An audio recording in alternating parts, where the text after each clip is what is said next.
Welcome to the Absolute MomSense Podcast. Oh, okay. So we've started. We're just going. We're just going. Okay.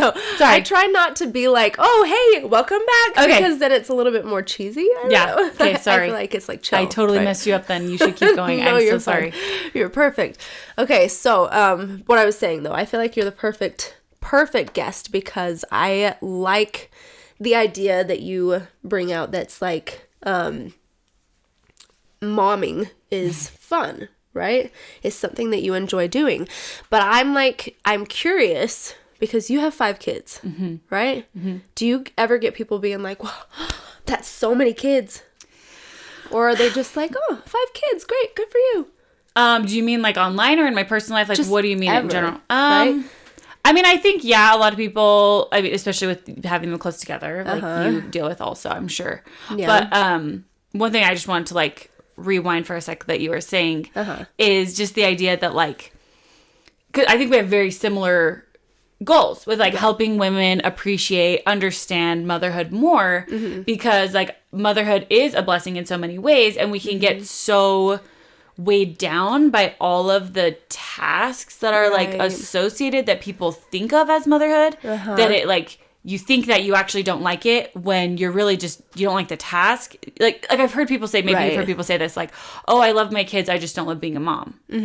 And that's where I want to help people see like, no, if you love your kids, you love being a mom. Like there's nothing else to it. Like that is all being a mom is. Like you don't have to love changing all the diapers and waking up a million times a night and you don't have to do all those things because those things aren't what's making you a mom. It's the relationship that's making you a mom. So if nothing else, just like focus on that relationship. And then the other things, like you're probably choosing to do those things for the sake of the relationship. You don't have to do those things. You could hire it out. You could be a good mom. Exactly. Like you could theoretically hire a night nanny to get up with your kids every single time. You probably aren't going to do that forever because of because of other factors, but you would still be their mom even if you weren't doing every single one of those things. Task. Exactly. So what made you want to be a mom? Well, I mean, honestly, I never considered not being a mom. Okay. But so part of my story, so I was raised in a conservative religious member of the Church of Jesus Christ of Latter-day Saints. And there are 6 kids in my family. I always knew that being a mom, having a family would be part of what you were going to do. It was just, that was never really a question. Yeah. And my husband and I, we'd been married for about 1.5 years.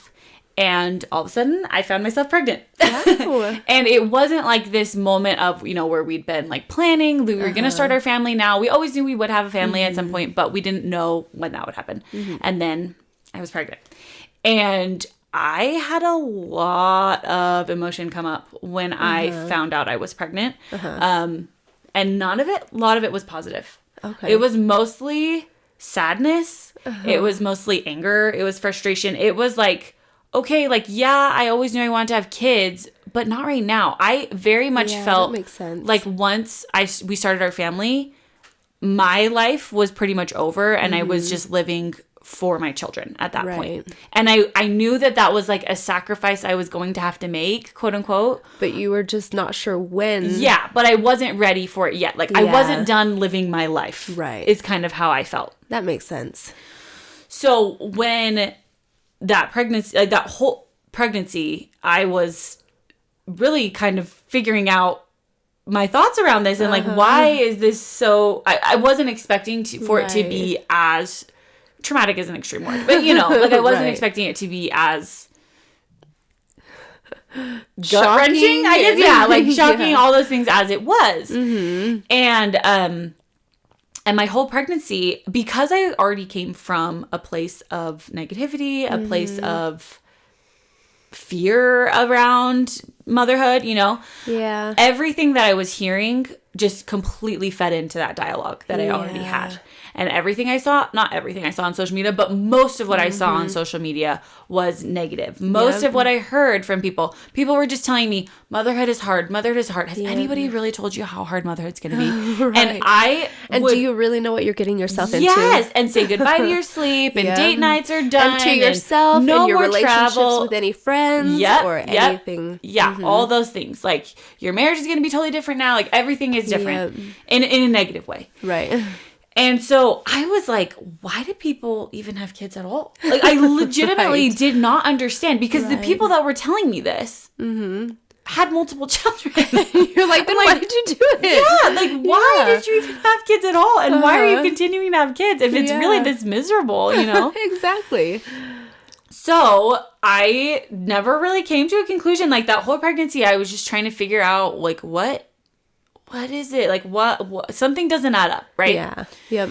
And so when my daughter was born, thankfully I was able to still like bond with her pretty quickly, which I know for a lot of people that isn't the case. Like it does take a little bit more time. And I've never really been like a baby person per se. You know, some people are just like, give me all the babies. Like I've never really been like that. Right. And but I did really, you know, there was something there. Like there was something special there. And I was just trying to figure out, okay, what does this mean? Like, what is it? And that's when I kind of started thinking about like, okay, yeah, I change all of her diapers, but like, she doesn't care. She's 5 days old, you know, like it doesn't matter to her if it's me or some random person from who knows what, right? She just needs a clean diaper and I'm the one to do it. Or she needs to be fed or she needs to like all these different things. And so like, what is it then that's making me her mom? And for a while it was like, okay, it's the type of love that I have for her, which kind of got to the core of it, but didn't totally. Anyway, I continually was just searching for like, what is it then? What is motherhood? What is it? And fast forward to 2020. Now I have my 4th baby. So my oldest was 5 when my 4th was born. And yours have got to be pretty close. You did to go that fast too, though. I don't think that I had them that fast at the beginning, though. Oh, okay. So like I've got 6 of them. Yeah. And my oldest, when I had 4, let's see. I'm like, wait. My oldest was probably like 6. Okay. 5 or 6. So maybe pretty close. Yeah. Maybe that's Is your spacing similar or is it different? It's about 2 years between each. Okay. kid. So mine are 18 months. 18 months to 2 years. So a couple of them are 2+ years, right? Okay. So yeah, there's a little bit of gaps in there, but yeah, I mean very similar, right? very very similar though. Yeah. Anyway, so 2020. 2020, and because we'd decided to have our kids close together, and that was like a conscious choice as much as we could, right? Right. I'd always said that when I felt like it was too much, I would not hesitate asking for help. Like I would be open to asking for help. Yeah. And we don't have family in Utah. Really? I'm from California. My husband's from Iowa. So we don't have family around. And so I didn't know what that help would look like, but I just knew that I would always be okay with asking for help. Yeah.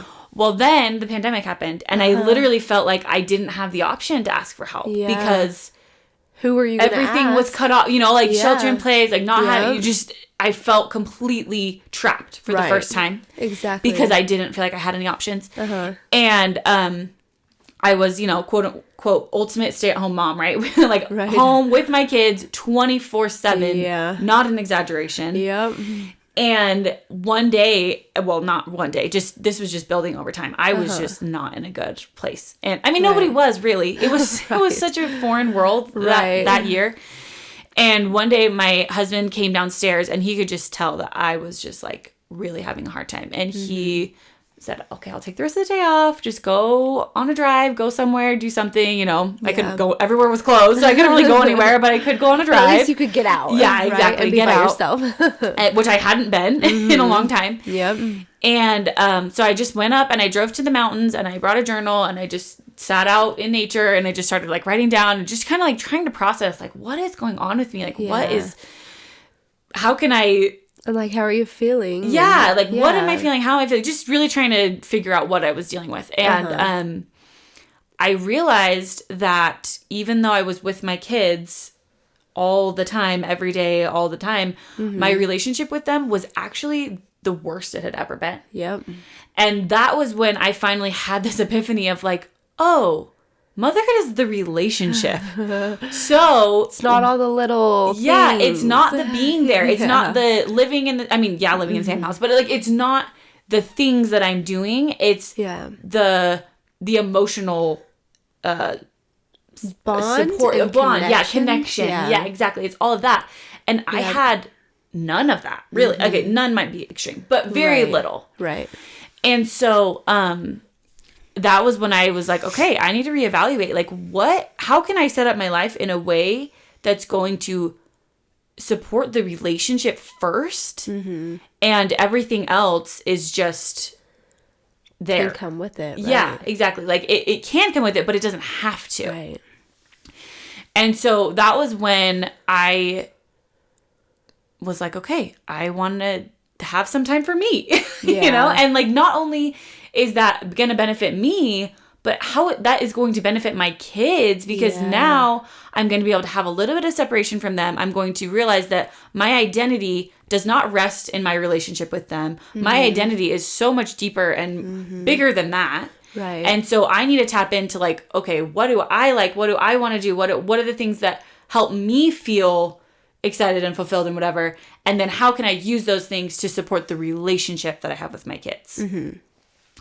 And so that's kind of where I started being like, oh my gosh, everybody needs to understand this. Like, motherhood is relationship. We talk about momming, but usually when we talk about momming, we're talking about making lunch and going to, making dinner and cleaning. And exactly. All the extracurricular activities. Exactly. And like, those things, while they're great and they can be used to support the relationship, can more often than not, when that's what we're focused on as motherhood, we are actually missing the most important thing. Yeah. And I feel like that because it's so heavily, I guess, encouraged to always be go to school, go to this activity, busyness, go party, is glorified. Everything, right? And I think that sometimes when you get into the swing of things, you forget to stop and make sure that you have a relationship with your kids.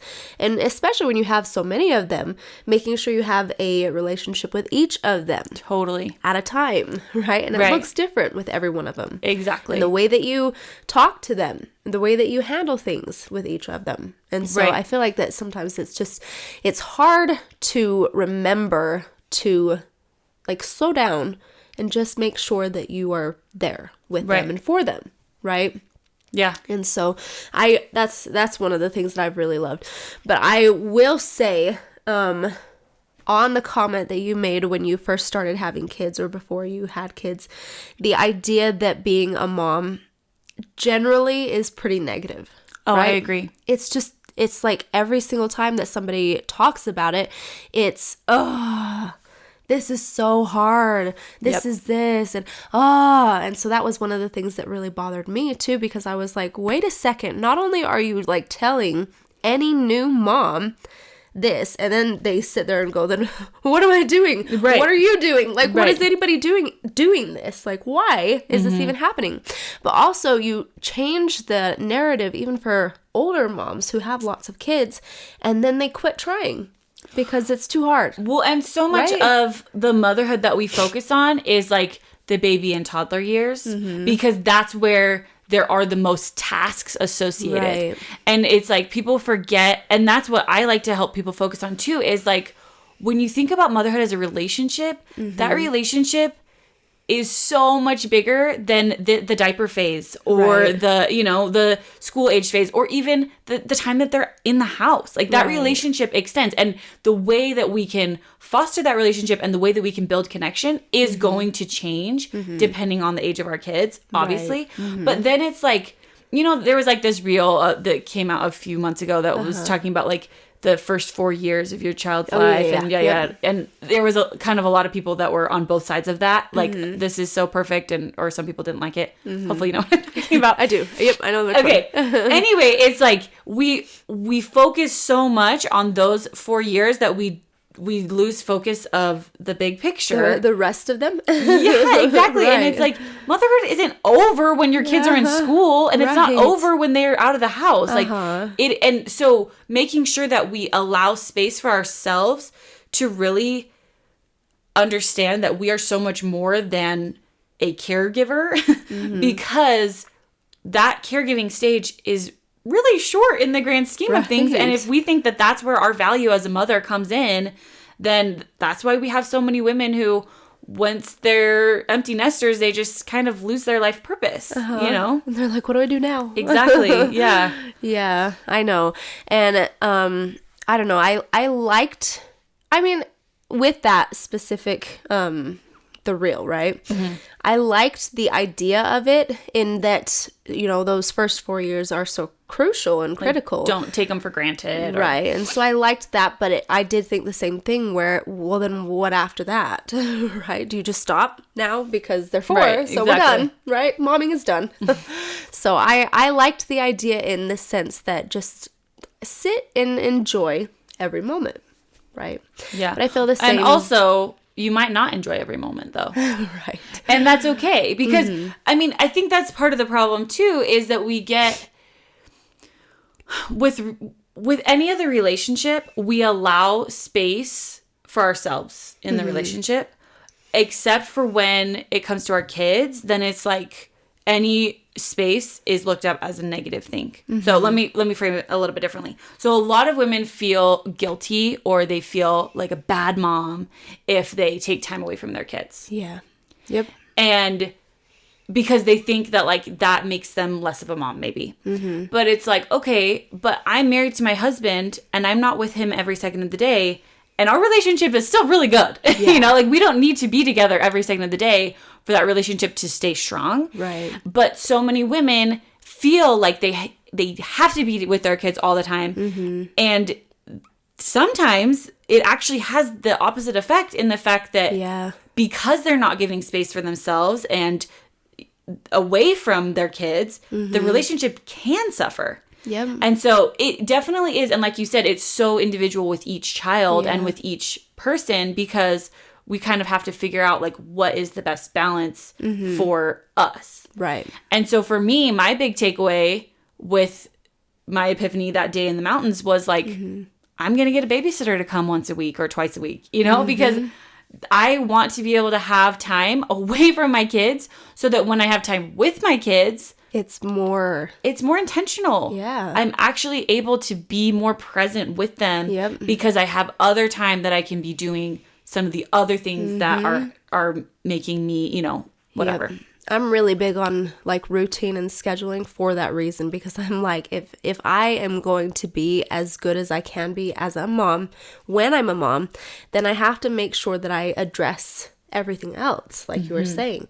My own self, giving myself a break, making sure that I have a relationship with friends, making sure that I have a relationship with my husband. It's the same thing. Exactly. But being able to do that makes so that when you are a mom in that moment, that it's more meaningful, that you are there and you can build a relationship because you're not burnt out. Totally. Right?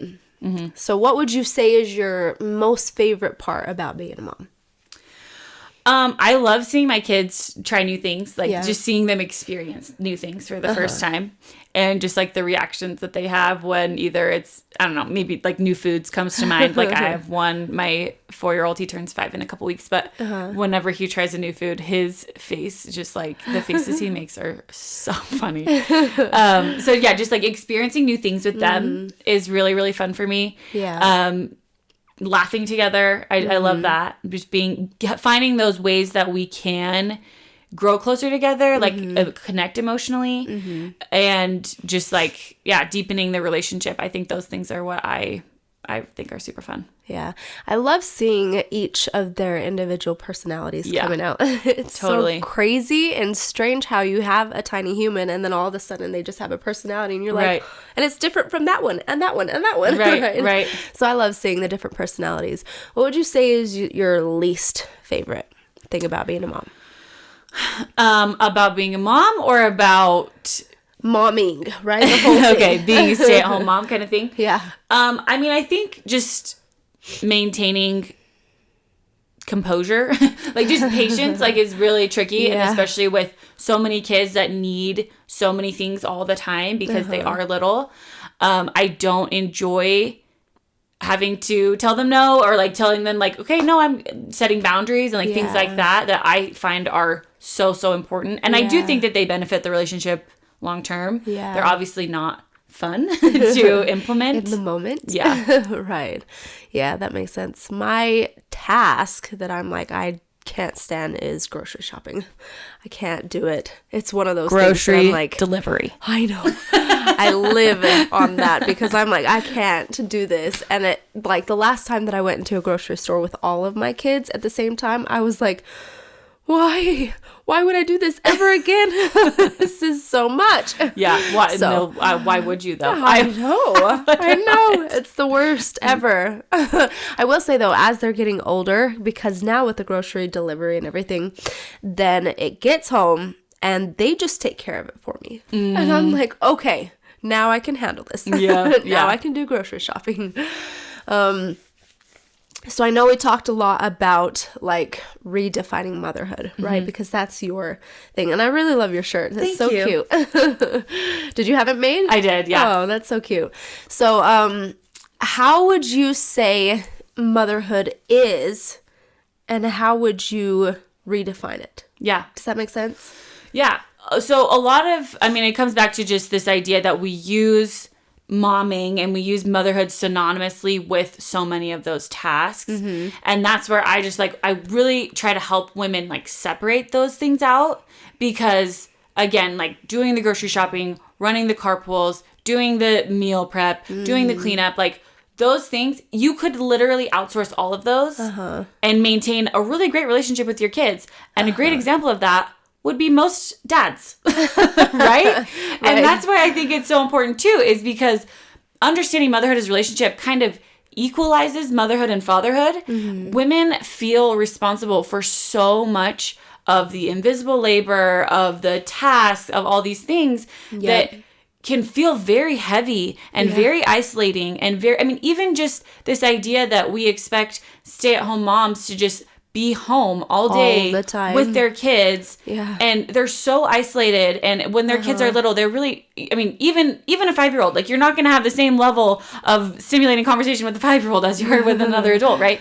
And like when you think of that as motherhood, like if that is your marker for motherhood, then I can totally understand why people think it's hard and they want to avoid it and they don't want anything to do with it. And that's where it's like, okay, but those things aren't motherhood. You can absolutely choose. And that is one thing I want to be really careful of, because I think a lot of people think that when I talk about motherhood relationship, I'm like undermining the importance of being a stay-at-home mom or things like that. And I'm not. I think being a stay-at-home mom is amazing for so many women. And I don't think that there's anything, I just want stay-at-home moms to like own it, that is a job. Being a stay-at-home mom is a job title. It is completely separate from motherhood. And I am a living example of that, because during 2020, I was the ultimate stay-at-home mom, and I had very little relationship with my kids during that time. And so I really, that is one thing that I try to encourage women to do, is take a second and write out, what is that job for you? What does that entail? What are all the things that you're taking on? Write it down and then look at it and be like, whoa, that is work. It's a lot that of is work. a lot of work. And that maybe I can just get rid of it. Maybe some of it I can give to my husband. Maybe some of it I can give back to my kids, like putting the groceries away. Maybe some of it I can outsource. Maybe some of it I can trade. Maybe finding ways, if money isn't available, there are other ways that you can take some of that off of you, and feeling like that is a requirement of motherhood. Even just lowering maybe your expectations and not standards. 1,000%. Right? Because there's a difference. And I'm not saying that you lower your standards. You still have your same standard, right? Your level of excellence, however you want to say it. But the expectations that you set on yourself. That's something that I always struggled with, because I expected that I would perform here every second of every single day, and my house would never be a mess. This would never happen, and my kids would always be smiling and so happy, and no tantrums ever. We'd always have the perfect meals, and it gets tough. Yeah. And I mean, it's impossible. it is. It's not just tough. Like, it's literally impossible. You can't be 100% every second of every single day. No. And you can't expect that you would be. And if you were, right? if your house was always perfect and your kids were always smiling, what would your relationship look like? Right, exactly. Because with them and even yourself. Yeah. Like relationships need room for disappointment and growth and sadness. And like, we don't want kids that are happy 100% of the time. You know? Like, they have to be able to express themselves. Yes. Like, how important is that for the relationship? Absolutely. Exactly. Yeah. Yep. So I think once I stopped expecting myself to be at 100% all the time, I found myself happy. Yeah. I enjoyed being a mom again. I enjoyed sitting down with my kids and playing with them and building a relationship because I wasn't trying to do everything at once. Yep. So that's one thing that I feel like I've learned, and it's just like there takes the pressure off of things a little bit. Yeah, I completely agree. So what would you say would be your number one advice for new moms coming into it? Oh, that's a good question. I don't know why I wasn't expecting to answer that. I mean, really just acknowledging and being very mindful of the separation between what you think of as motherhood and what those tasks are, as opposed to the relationship. Because I think a lot of what we feel and a lot of the way that we talk about motherhood is so constricting. It's so constrictive. It leads to women feeling trapped a lot of the time. And that, in my mind, is not God's intention for motherhood. I do believe that parenthood, that having a family, I do think is a really amazing tool that God has provided for us. And being a mom is something that he sees as an expansion of us, not a way to constrict us or restrict us. Right. And so when you're approaching this new stage of life, starting a family, having a child, really visit your thoughts around this. And like, in what ways do you feel like having this baby is restricting you? And is there a way that you can kind of rethink that? Because it's true. You probably are going to choose to do things differently once you have kids. Right. But it always needs to come from a place of choosing that because of a desire that you have for that relationship and otherwise, rather than this I can't feeling like you're or forced. I shouldn't. Exactly. Right. Yep. Because of the expectations of people around us. Because I am a firm believer that, like, if there are things that you are really passionate about, that you do feel really strongly about, they can fit into that relationship. Yeah. And it's not going to be easy, but there are ways to make that happen if it's a priority. But once you start thinking about like, oh, well, I can't do that because I have kids, that's when you get into this mindset of being trapped. And like, how does that affect your kids? If they see you living this life where you feel so held back by them, that's not benefiting them at all. Right. And then what relationship does that give you? Because you have a sort of like resentment. Yeah, exactly. Towards them.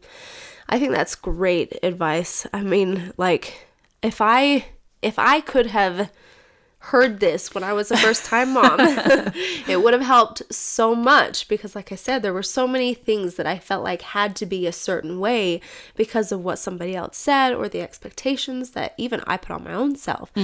But just being able to slow down and just remember that it's not all of this noise, it's just the relationship and that it's okay, you know? Everything is like dishes in the sink is not going to make your relationship with your kids any less great. You know, anything like that. Like all of these things that we measure good motherhood, or if someone, you know, if you can, your kid's hair is always done and your house is always clean and whatever. It's like, how does having dishes in the sink or having McDonald's for dinner, is that going to make my kids love me less or respect me less, or, you know, like, it's just silly when you can view it in the lens of the relationship. So many of those things just like fall by the wayside. Not like literally like, oh yeah, never do dishes again, but just like the importance of those things. You're not holding yourself to this ridiculous, impossible standard anymore. Exactly. That's awesome. Well, thank you so much for coming here. Thank you so much for giving me a chance. Yeah, no, thanks for inviting me. It was super fun. But I really appreciated hearing all of your ideas and everything that your message even for mothers. It's been amazing. So thank you so much. Thank you. Thanks for having me.